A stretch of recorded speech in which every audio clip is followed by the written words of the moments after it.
warahmatullahi wabarakatuh. Selamat pagi dan salam sejahtera untuk kita semua. Baik anak-anak, sebelum kita mulai kegiatan pembelajaran hari ini, mari kita berdoa bersama. Semoga ilmu kita dapat bermanfaat bagi kita semua. Doa dalam hati, silakan.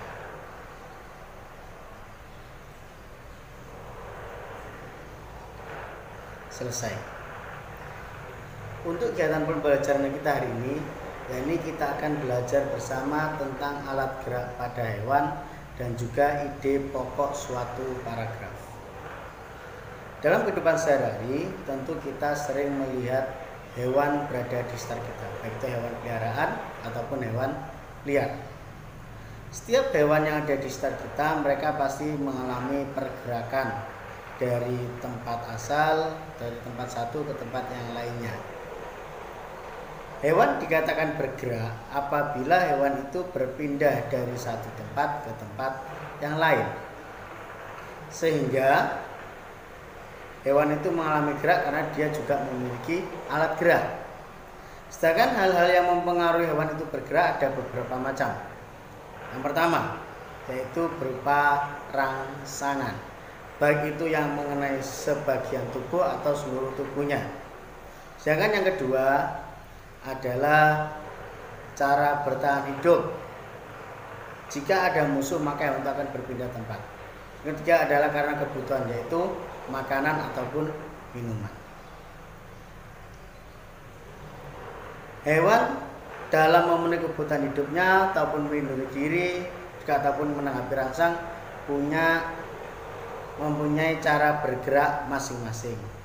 Ada yang caranya berjalan, ada caranya berlari, ada dengan cara melompat, ada merayap, dan juga ada dengan cara terbang.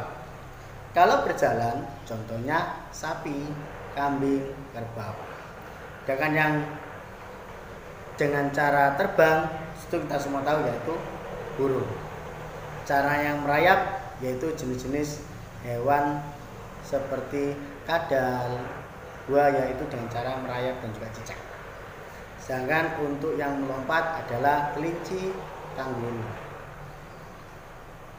Hewan dalam bergerak, mereka tentu membutuhkan alat gerak agar mereka bisa bergerak dari satu tempat ke tempat yang lainnya. Alat gerak hewan dibedakan ada dua, yakni alat gerak aktif dan juga alat gerak pasif. Alat gerak aktif yaitu adalah alat gerak yang bisa bergerak dengan sendirinya. Contohnya adalah otot. Sedangkan alat gerak pasif adalah alat gerak yang tidak dapat bergerak sendiri, tapi harus bergerak dengan cara ada yang menggerakkannya, yaitu tulang. Tulang ini dapat bergerak karena ada otot-otot yang melekat pada tulang, sehingga tulang itu juga bisa bergerak. Maka tulang ini disebut sebagai alat gerak pasif.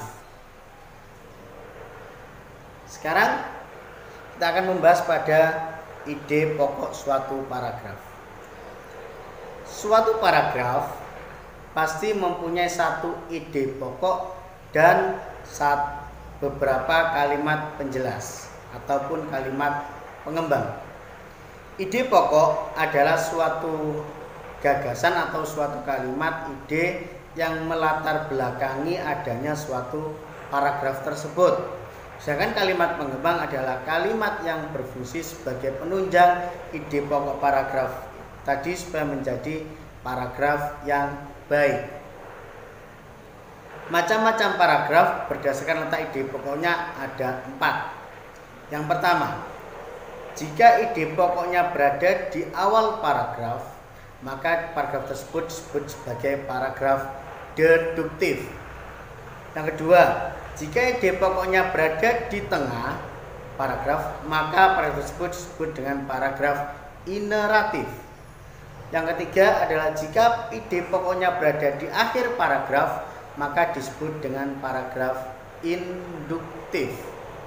Dan yang terakhir, yakni jika ide pokoknya berada di awal dan akhir paragraf, maka disebut dengan paragraf campuran.